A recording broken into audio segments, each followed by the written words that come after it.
Segala hormatnya, dipersilakan. Ketiga, tuan-tuan, LNPT. LNPT ini laporan penilaian prestasi tahunan. Mengapa perlunya LNPT? LNPT ini sebenarnya adalah datangnya daripada sasaran kerja tahunan, SKT.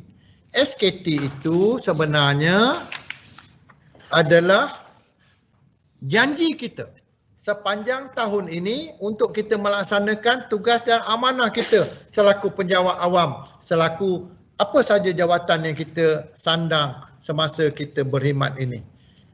Maknanya kalau saya as a pengarah, saya ada SKT saya sebagai seorang pengarah. Kalau Tuan Jizul sebagai TPSA, ada SKT TPSA.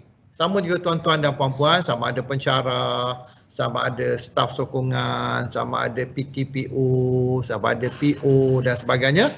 Kita ada SKT kita. Pemandu ada SKT dia. Jadi daripada SKT itu kita menilai untuk kita memberi laporan penilaian dia. Sejauh mana ia prestasi pegawai-pegawai pada tahun semasa. Jadi kepentingan LNPT ini tuan-tuan dan puan-puan seperti yang saya katakan tadi adalah untuk mengenal pasti potensi pegawai itu sendiri. Yang kedua sebagai memastikan kemajuan kerjaya untuk tujuan-tujuan kenaikan pangkat, perlukan untuk pemberian latihan, penempatan, pembangunan pegawai dan sebagainya. Dan yang ketiga, mempertingkatkan prestasi dan motivasi pegawai. Dan seterusnya yang keempat, ada perkeliling untuk menetapkan pemberian anugerah perkhidmatan cemerlang kepada 8% bilangan staf di sesebuah institusi. Jadi penilaian LNPT ini berdasarkan kepada 5 perkara.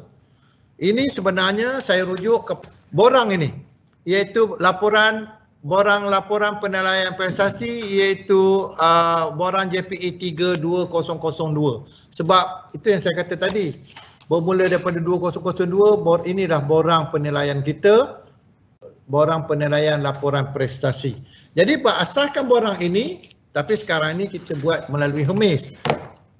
5 perkara ini dititik beratkan. Pertama, penghasilan kerja kita.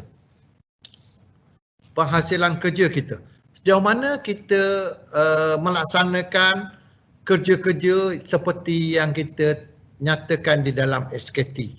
Kedua, penghasilan kerja itu berdasarkan kepada pengetahuan dan kemahiran kita. Sejauh mana prestasi kita melaksanakan penghasilan kerja kita berasaskan pengetahuan dan kemahiran kita. Ketiga, dari segi kualiti peribadi kita. Kualiti peribadi kita iaitu bagaimana kita membawa diri kita sebagai penjawat awam melaksanakan amanah dan tanggungjawab kita. Dan yang keempat, tidak boleh tidak, kita memerlukan jalinan hubungan dan kerjasama. Hubungan dan kerjasama sesama rakan-rakan sejawat. Hubungan dan kerjasama dengan superior kita, dengan penyelia kita. Hubungan dan kerjasama dengan stakeholder kita. Jadi jalinan hubungan dan kerjasama ini perkara yang keempat dinilai di dalam LNPT. Dan yang kelima, kegiatan dan sumbangan kita.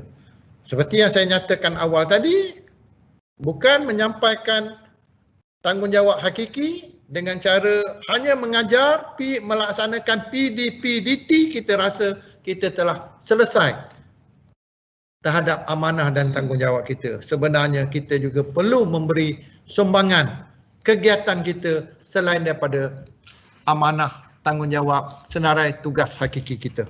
Tuan-tuan dan puan-puan, perkara-perkara ini penting, LNPT itu penting, selain daripada saya dah menyatakan tadi, ia juga sebenarnya mencerminkan kecemerlangan organisasi kita. Kehebatan individu akan memberi kehebatan organisasi. Tetapi tanpa kehebatan individu secara kolektif, organisasi tidak boleh pergi jauh. Kalau kita hanya hebatnya seorang individu tanpa digabung jalinkan dengan kehebatan orang lain, kecemerlangan kita tidak ke mana.